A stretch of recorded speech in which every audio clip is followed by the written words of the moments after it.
갓난아기는 엄마가 눈에 보이지 않으면 웁니다. 그러나 엄마들은 보통 아이의 눈에는 보이지 않지만 아이와 가까운 곳에 있습니다. 잠시 다른 일을 하더라도 아이를 지켜보면서 합니다. 우리가 신앙생활 할 때 이 아이의 모습이 있습니다. 그래서 불안해하거나 두려워하거나 슬퍼할 때가 많습니다. 본문을 보면 예수님은 우리와 항상 함께 있으리라고 말씀하십니다. 예수님의 말씀은 우리에게 큰 힘과 위로를 줍니다. 특별히 주님의 말씀대로 사람들을 제자로 삼아 삼위 하나님의 이름으로 세례를 베풀고 주님이 분부한 모든 것을 가르쳐 지키게 하는 사역의 현장에서는 더더욱 그렇습니다. 자, 그렇다면 이 임마누엘의 은총이 우리의 삶과 사역에 어떤 유익을 주는지 살펴보겠습니다. 누가복음 24장 13절에서 35절 지난 금요일 밤 말씀이죠. 이 말씀도 또 하나의 본문으로 참조하시기를 바랍니다. 첫째로 낙심할 이유가 없습니다. 본문 속에서 우리는 예수님의 두 제자의 모습을 봅니다. 그들은 아마 낙심하고 절망하고 좌절했을 것입니다. 예수님의 제자들이 어떻게 낙심을 해? 라고 할 사람도 있겠지만 우리가 잠시 그들의 입장에 되어보면 충분히 이해할 수 있는 일입니다. 그들이 그토록 존경하고 따랐던 스승님이 죽었습니다. 그들에게 예수님은 어떤 분이셨습니까? 배고플 때 먹을 것을 주신 분입니다. 병들었을 때 고쳐주신 분입니다. 제자들뿐만 아니라 많은 사람들의 다양한 병을 다 고쳐주시고 귀신 들려 고통당하는 사람에게서 귀신을 쫓아내주신 분입니다. 바리새인이나 서기과 같은 교권자들의 시비나 공격도 막아주신 분입니다. 무엇보다 제자들에게 하나님 나라의 복음을 전파하시고 가르쳐 주신 분입니다. 심지어는 죽은 자도 살리신 분입니다. 그렇게 사랑이 많고 능력도 많은 분이셨는데 십자가에 매달려 죽임당하셨습니다. 제자들로서는 이해하기 어려웠겠죠. 믿기지 않는 현실이었습니다. 물론 예수님이 사전에 순환을 예고하셨지만 제자들은 그 당시에 그 말씀을 이해하지 못했을 겁니다. 더구나 그들은 예수님이 예루살렘에 입성하실 때 잔뜩 기대했습니다. 나귀 타고 입성하실 때 사람들이 종려나무 가지를 들고 환영하면서 호산나라고 외쳤습니다.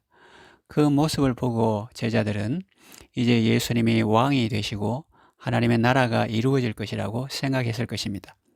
수제자라고 하는 요한과 야고보가 주의 나라에서 좌우편 자리를 청탁할 정도였으니 다른 제자들은 말해 무엇하겠습니까? 그렇게 잔뜩 기대했었는데 너무나 허무하게 끝나버렸습니다. 물론 예수님은 하나님의 뜻을 이루기 위하여 예비된 길을 착착 걸어가셨지만 적어도 제자들은 그렇게 느꼈을 거라는 의미입니다. 잔뜩 부풀었던 기대가 물거품처럼 사라졌습니다. 그러니 어찌 낙심이 안 되겠습니까? 그런데 그들이 간과한 사실이 있습니다. 모르고 있는 사실이 있습니다. 그것은 예수님이 죽으실 뿐만 아니라 다시 살아나셨다는 것입니다. 그리고 지금 그들과 동행하고 있다는 것입니다. 다만 그들이 너무 낙심한 나머지 예수님을 제대로 알아보지 못했을 뿐입니다. 사람이 너무 낙심하면 다른 사람 얼굴도 눈에 잘 안 들어오고 다른 사람 말도 귀에 잘 안 들리죠. 예수님께서 말씀해 주시고 성경을 풀어주실 때 그들의 마음은 불타올랐고 예수님께서 떡을 떼어 주실 때 그들은 눈이 밝아져서 비로소 예수님을 보게 되었습니다. 예수님이 안 계신 것이 아니라 분명히 계신데 다만 제자들에게 보는 눈이 없었던 거죠. 눈이 가려져서 보지 못했던 것입니다. 부활하신 예수님은 승천하셔서 하나님 보좌 우편에 좌정하시고 성령을 보내셔서 우리 안에 내주하시며 우리와 동행하십니다. 믿음의 눈으로 주님을 바라보며 낙심과 절망이 아닌 소망과 기대의 삶을 살아가시기를 바랍니다. 둘째, 슬퍼할 이유가 없습니다. 처음에 예수님이 말씀하실 때 두 제자는 슬픈 빛을 띠고 머물렀었습니다. 그들의 생각에는 자기에게 묻는 그 유대인 남자, 예수님이죠. 유대인 남자가 세상 돌아가는 일을 너무도 모르는 것 같아서 그랬을 수 있고 무엇보다 예수님을 상기하니까 또 슬픔이 복받쳐서 그랬을 수도 있습니다. 여하간 제자들의 얼굴에 나타난 슬픈 빛이 바로 당시에 그들의 마음 상태를 잘 보여주고 있습니다. 입장을 바꾸어서 생각해보면 그럴 만도 합니다. 마치 서두에서 말씀드린 것처럼 엄마가 눈에 보이지 않으니까 아이가 엉엉 우는 것과 같습니다. 제자들의 슬픈 감정은 잘못된 정보에 입각한 것입니다. 부족한 정보에 입각한 것입니다. 예수님이 악한 사람들의 손에 잡혀 억울하게 죽임 당했다고만 생각하기 때문에 주체할 수 없는 슬픔에 빠져서 헤어나오지 못했던 것입니다.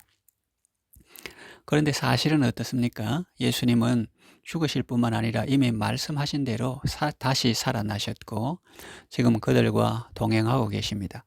그리고 예수님이 죽으신 것도 겉으로 보면 로마 군병들 손에 죽었고 또 유대 교권자들의 손에 죽었고 또 그 이면에는 사탄의 계략이 있었지만 더 속을 보면 우리를 구원하기 위해 독생자를 주신 하나님 아버지의 사랑이 있고 또 우리를 구원하기 위해 자신의 몸을 기꺼이 내어주신 예수님의 사랑이 있습니다.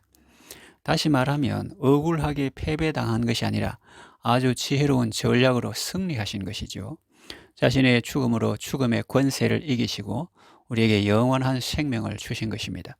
제자들은 눈이 밝아져 예수님을 본 후에 예루살렘으로 돌아가 11제자와 모인 무리들에게 자기들이 경험한 놀라운 사실을 이야기했습니다. 갈 때 터덜터덜 걸어가는 것이 아니라 젠 걸음으로 갔을 것이고 얼굴은 볼글에 상기됐을 것이고 슬픔이 아닌 기쁨으로 충만했을 것입니다. 그렇습니다. 사랑의 주님이 여러분의 인생길에 함께 하십니다. 그러니 슬픔, 염려 다 내려놓으시고 내 손잡고 내 앞길 인도하시는 사랑의 주님을 모시고 기쁨으로 나아가시기를 바랍니다. 셋째, 두려워할 이유가 없습니다. 제자들에게는 두려움이 있었습니다. 유대교인들이 그리스도를 이단시해서 그를 죽였는데 이제 그리스도인들을 어떻게 할지는 불을 보듯 환한 일입니다. 유대 교권자들의 입장에서 보면 이제 수괴를 죽였으니 나머지 잔당들을 완전히 박멸하자, 뿌리를 뽑아버리자 라는 목표를 세우고 실행할 것입니다. 사도행전 초두에도 보면 제자들이 성령 받기 전에 사람들을 두려워하여 문들을 닫았다고 표현하고 있죠. 예수님이 부활하신 후 40여일을 그들과 함께 하시다가 성천하신 모습을 보고서도 그러는 것을 보면 우리 인생이 얼마나 연약한 존재인가를 알 수 있습니다. 그러나 오순절 성령 강림 후 제자들의 모습은 그전과 판이하게 다르죠. 문을 박차고 나와서 사람들에게 하나님의 큰일 마그넬리아 데이를 말합니다. 또 나중에 보면 산헤드린 공회 앞에서도 담대히 말합니다. 그들이 협박을 해도 굴하지 않습니다.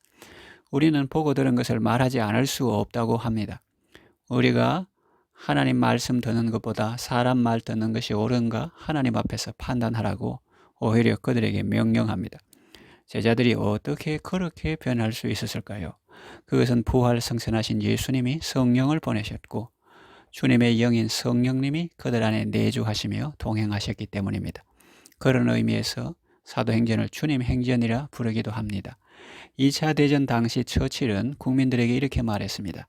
우리가 두려워해야 할 대상은 바로 두려움 그 자체입니다. 그렇습니다. 연합군에게 독일보다 더 무서운 적은 바로 두려움이었습니다. 우리가 신앙생활 할 때도 그렇습니다. 하나님은 큰 일을 앞둔 하나님의 사람들에게 언제나 이렇게 말씀하셨습니다. 두려워 말라 내가 너와 함께 함이니라. 모세에게도 그렇게 말씀하셨고 여호수아에게도 그렇게 말씀하셨고 예레미야에게도 그렇게 말씀하셨습니다. 예수님도 지상 명령에서 우리에게 그렇게 말씀하시지요. 아버지께서 하늘과 땅의 모든 권세를 내게 주셨다. 나는 세상 끝날까지 너희와 항상 함께 있을 것이다. 그러니 두려워하지 말고 사명을 수행하라. 두려움은 나가라고 해서 나가는 것이 아닙니다. 살아계신 주님을 배울 때 두려움이 사라지는 것입니다. 주님이 함께 하심을 확신하는 사람은 더 이상 불안할 이유도 없고 두려울 이유도 없고 유혹에 넘어가거나 죄를 지을 필요도 없습니다. 모든 것 되신 주님이 언제나 함께 하시기 때문입니다. 낙심과 슬픔과 두려움은 우리 인생이 자주 경험하는 감정들입니다. 우리가 하나님의 신 예수님의 임재와 동행을 체험할 때 이런 부정적인 감정들에서 벗어나게 됩니다. 그리고 소망과 기쁨과 평안으로 충만하게 됩니다. 임마누엘의 은총 속에 감사와 기쁨으로 참 생명의 삶을 살아가시기를 바랍니다. 기도합니다. 하나님 아버지, 예수님을 통해 우리를 구원해 주셔서 감사합니다. 예수님은 우리를 대신해서 죽으심으로 우리의 죽음 문제를 해결해 주셨고 다시 살아나심으로 우리의 삶의 문제를 해결해 주셨습니다. 사랑의 주님이 내 앞길을 인도하니 내 모든 삶에 기쁨 충만합니다. 예수님 모시고 참 생명의 삶을 살게 하소서. 예수님의 이름으로 기도합니다. 아멘.